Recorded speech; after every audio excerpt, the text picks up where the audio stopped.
I love Star Trek, which is why I hate Twilight. Sub Rosa.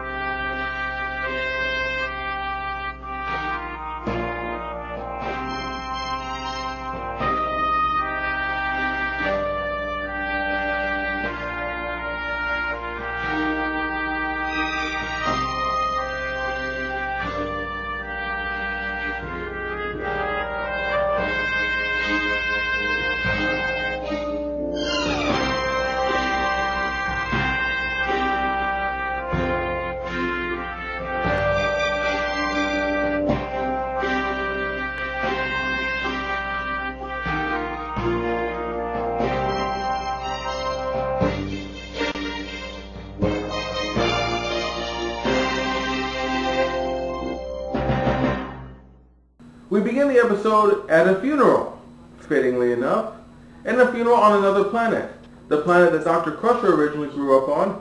She's at the funeral of her grandmother who raised her, and this funeral is being presided over by...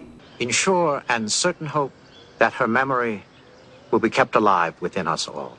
The mayor of Whoville? Welcome Christmas, Christmas Day. Thomas's creepy uncle?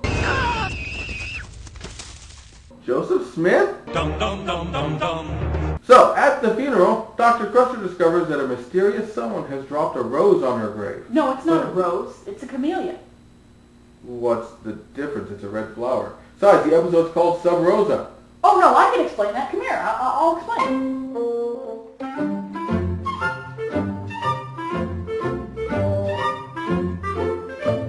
You see, to the ancient Romans, the rose was a symbol of secrecy because of certain myths involving Eros keeping Aphrodite's love affairs quiet.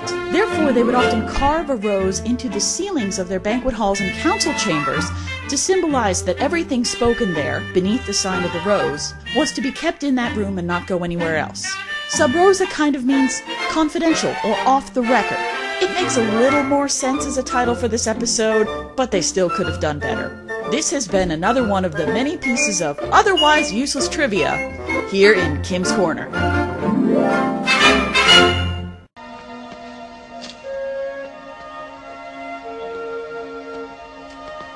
It's the car! It's an easy mistake to make. No, it's Dracula!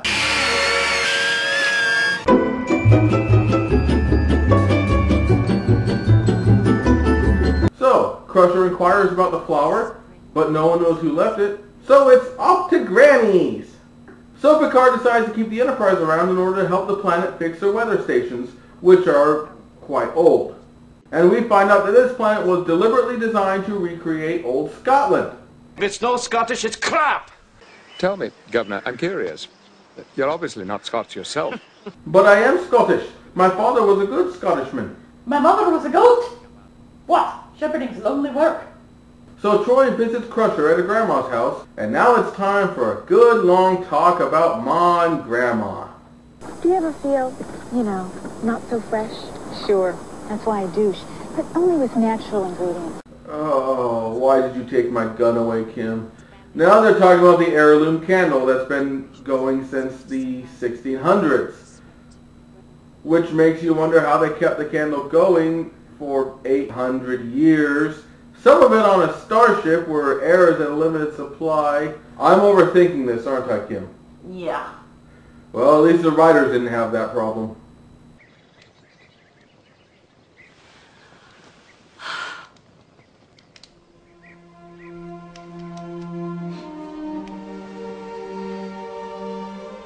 Oh, no. Filling Star Trek. Then, some old coot comes in and blows out the heirloom candle. What the hell are you doing? Get out of my house. I want to be so high and mighty with me, Beverly Howard Crusher. I've spent more time here in the past 5 years than you have in the past 20. I'll kill you for what you've done to me! Apparently, good old Granny has some secrets of her own that she didn't tell Dr. Crusher, and Groundskeeper Willie knows all about them. That candle has been a curse in your family for generations. Now, if you have a lick of sense, you'll listen to me right now and do away with it. Now, give it to me. That's my mom! Not anymore, buddy. Now, what Would you please get out of my house? Now! Left it the way it was! Elsewhere in the colony, the weather station and other things are starting to mysteriously break down. A storm? It's the middle of summer. We don't have rain at this time of year. Wait, this is simulated Scotland and there's a season where you're not supposed to have rain? You don't know Scotland, do you?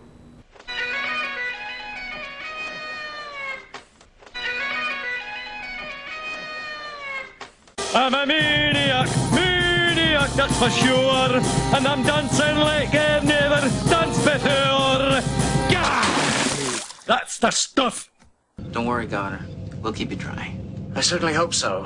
There's a caber toss scheduled for tomorrow afternoon. Followed by a haggis eating contest, bagpipe concert, and a not spending spree. So apparently Granny had a lover. A lover in his 30s. No. And so Beverly gets ghost molested in bed. Don't you wish you were getting ghost molested, Kim? No! She just isn't like these Star Trek women at all. And now it's time for another chapter of thrilling girl talk. This is even boring me. So Dr. Crusher apparently thinks that the whole ghost molestation incident was a dream. An erotic dream, brought on by reading her grandma's erotic diary. Ew. It was as if I knew him, or more like he knew me. He knew exactly how I liked to be touched. He traveled on the horseradish and he used the feather duster. Do you know how long it took me to get Jack to use the feather duster? Ew. So, shall we start going over the personnel reports? For the love of all that is good and pure, shall we? Wow, that really says something when you're creeping out someone from Space Amsterdam. So, Dr. Crusher meets back up with Groundskeeper Willie and apologizes for the previous day. Groundskeeper Willie tells her not to light the candle again because there's a ghost that haunts the candle. Just do as I say. Dinna light that candle, and dinna go to that house, or before you know it, I'll be burying another Howard in this cemetery. Good night. And there's a storm a-brewing! So, Dr. Crusher comes in and finds out that her house has been completely filled with roses. Camellias. Roses. Camellias. No. Camellias. And in a move that's been stolen from every single horror movie that's ever been made, she sees his reflection in the mirror. And now he starts molesting her face to face. And his name is Ronan. Yes. Ronan the molester. No! So apparently this ghost has stayed latched on to Beverly's ancestors all the way from the 1600s and has stuck with the female line throughout. The female line known as Howards. Wait a minute. That doesn't work. They've been Howards since the 1600s, but they're all women? Now who's overthinking things? I'm sorry, I'll stop. That's how to watch a Dr. Crusher episode. Oh, what's happening to me? And now it's time for another girl discussion. So, Troy figures out that Dr. Crusher has been seeing Ronan. The guy who even Troy knows was porking her grandma. Ew. You and Ronan have both suffered a tremendous loss.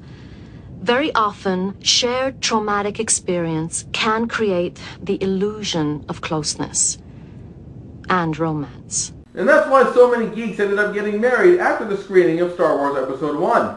Boom! I think we'll do that! Well, thank you for your concern, but I think I know what I'm doing. Meanwhile, back on the Enterprise, there's fog on the bridge. But I already used my Gimli clip, so I'm not going to do it again.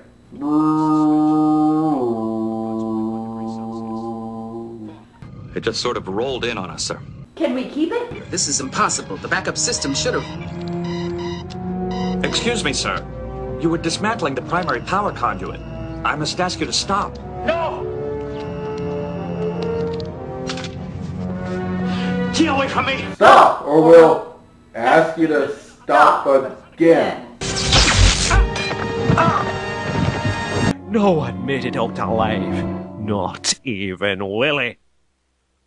Data discovers that Groundskeeper Willie was killed by the same type of energy, anaphasic energy, that's been corrupting all the power stations and the other mechanisms nearby. Dr. Crusher goes home to ask about Groundskeeper Willie, and Ronan appears. It's not easy for me to take corporeal form. I can't do it for long. Yeah, Jack used to have that same problem. Woo!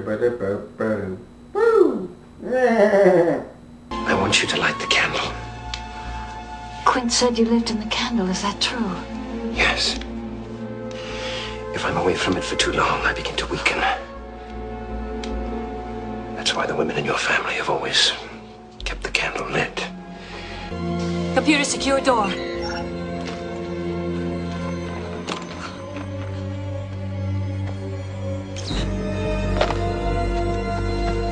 Dang, Crusher must be really hurting for company if she's this twitchy after the first date.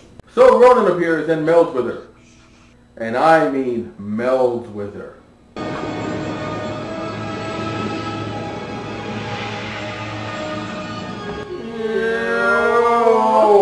Beverly, what the hell is this? I've decided to stay on Caldos and become a healer like my grandmother. Picard and Troy shockingly figure out that Ronan is controlling Beverly. Meanwhile, Data detects even more anaphasic energy centered at the cemetery. Picard says he's anxious to meet Ronan himself. No! Vampire fart boy dispersed. So, while Crusher is busy having more fart sex with Ronan, Picard knocks on the door. Getting no answer, he just comes in on his own and watches. No! More ooze per minute in Sub Rosa. All right, Captain. Vampire fart boy re-solidifying. Ronan appears to Picard, and they start to argue. Data, meanwhile, has figured out that the anaphasic energy is centered around Granny's grave and asks for permission to exhume her body. But I cannot allow you to desecrate her grave. Data, ask Governor Maturin's permission to exhume the body. Picard out. Come on, Beverly, we've got to get out of here. Ronan zaps Captain Picard, and it's off to the grave for him. Beverly, we must stop the others. They cannot exhume the body. We can't just leave him. He might die. You must come. She's been doing that for the past week. So Data and Geordi exhume the body by transporter, which is quick and easy, better than digging her out. Although why the dirt doesn't fall in, well, I'm not going to overthink this. And then Ronan possesses Granny's body. Brain, sweetie! Beverly, it's all right. Have trust in me. You're not Nana. Nana's dead. Leave her alone! Leave us alone. Leave her alone! And Granny's down. Is this the end of zombie Shakespeare? She confronts Ronan, and here's the Twilight part. It turns out she's been having a love affair with a vampire who's been sucking the life out of her. He's not a ghost, he's an anaphasic energy being who needs to latch onto people from the Howard line specifically in order to stay alive. I also scanned the candle. The flame is plasma-based. Give me the candle, Beverly. Give me the amulet, you bitch! Or I will kill him. So Dr. Crusher destroys the candle, a plasma candle from the 1600s I might add, and then when Ronan comes after her, she kills Ronan. And now Beverly is all bittersweet about the event because her grandma was very happy porking the ghost. Oh. And she could have been happy too, but she would have been a victim forever. Oh, the choices of Bella Swan. So there you have it. Sub Rosa, also known as Star Trek Twilight. And so what Actually, to me, it didn't remind me so much of Twilight as of the witching hour. You couldn't accuse them of cribbing from Twilight this early, but from the Mayfair Witches, those were published a few years before, and I think somebody writing this episode was reading Anne Rice. So there you have it. Whether it's Star Trek Twilight or Star Trek Anne Rice, it's not real Star Trek. It's crap. So, decide for yourself, but as for me... And me too. We're calling it POS TNG.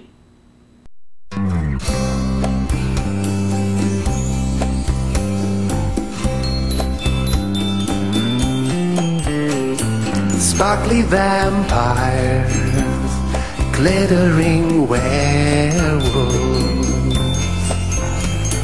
effervescent zombies, monsters that shine. Sparkly vampires don't want us to be lonely. Sparkly vampires, I love you. Yes, I do. And I know that you love me too. Of course you do. I can tell by the way that you don't kill me.